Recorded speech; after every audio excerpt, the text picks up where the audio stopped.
many people are very worried of demographics. Well, the demographics are,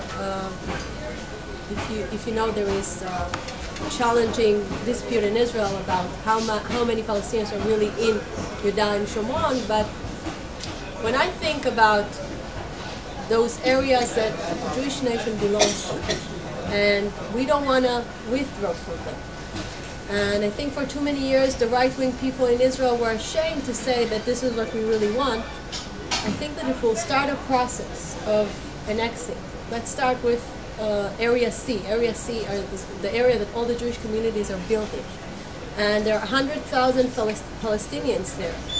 And you can let them choose if they want to be Israeli citizens. And I'll explain, because people are so afraid of the idea that a million more Palestinians will be part of the Israeli state. I think you can't make an enemy someone who's part of your country if he's not willing to accept the idea of a Jewish state.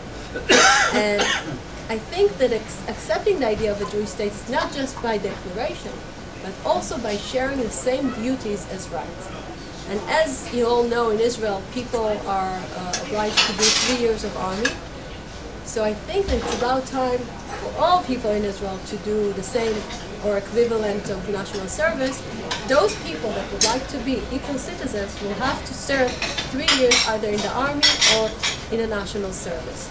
Now, if they won't be willing to accept that condition, I think it's very clear that any country is saying that citizenship is part of getting the values of the country and part of getting the duties of the country.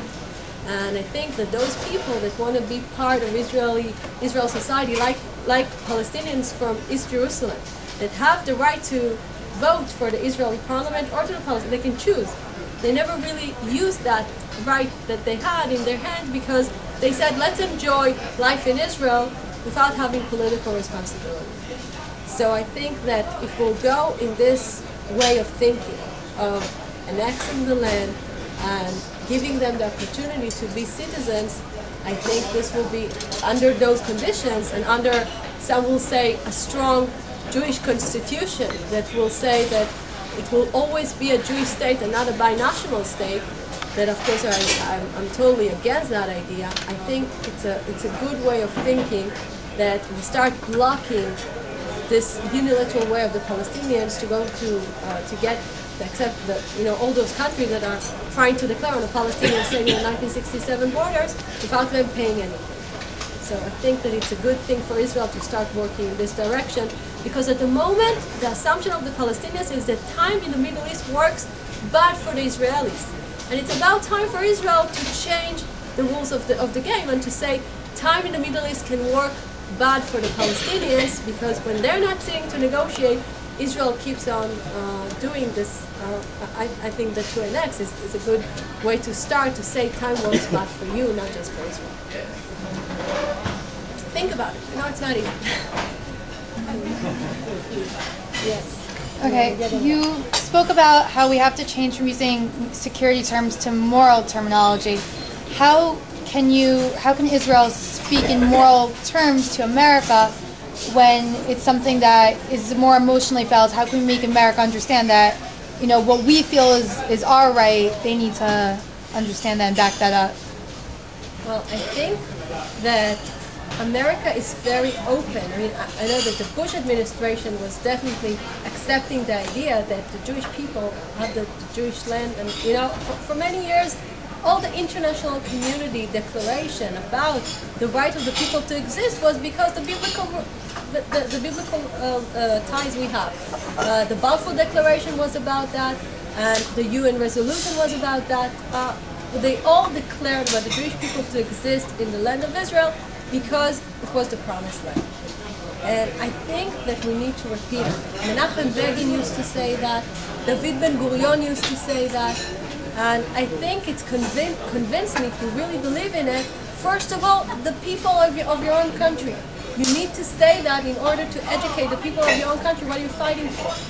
And if the administration will understand, I really think, I'm just going to say that the first Rashi in the Torah is saying that, you know what the first Rashi is saying? So There is a big question about the fact, it's a great Rashi, you all know, כוח מעשה וגיד לעמו, לתת להם נחלת גויים, שאם יבואו אומות העולם ויגידו, ליסטים אתם. So when he says the world, the people will come and say you're thieves, then you can say, כל הארץ של הקדוש ברוך הוא, והוא מחליט למי לתת אותה. And the big question is, do the goyim know to read Rashi? They don't know to read Rashi, so what's good about putting the first Rashi in such a great words and they can't even read? So of course the answer is that we need to be convinced. Koch ma'asav yigid la'amo. This power that God has to give us the Israeli land is to say to His own people, if we're really convinced this is our land, then as yomru bagoyim, that we can deliver the message to the world. Yes. How hostile is Barack Obama to Israel, and how dangerous is it to Israel? I think that our problems are not from America. Our problems are because we're not convinced really deep in our heart that we can say no to America if it doesn't serve our interests. And if we were clear enough about our values, it doesn't matter who is the American president, you can stand and say, this is not a thing that I can do, because it's against the values that I believe in, it's against the values of the people in Israel that elected me. So I'm not going to say in a naive way that it's the same as other administrations were, because I know that it has been very difficult to us to be in the side that is always be demanded to do to pay the price.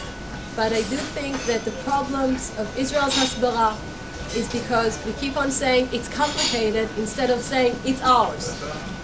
That's what we need to say. We need to say it's ours. It's not. We're not going to give up. We're not going to give up on it.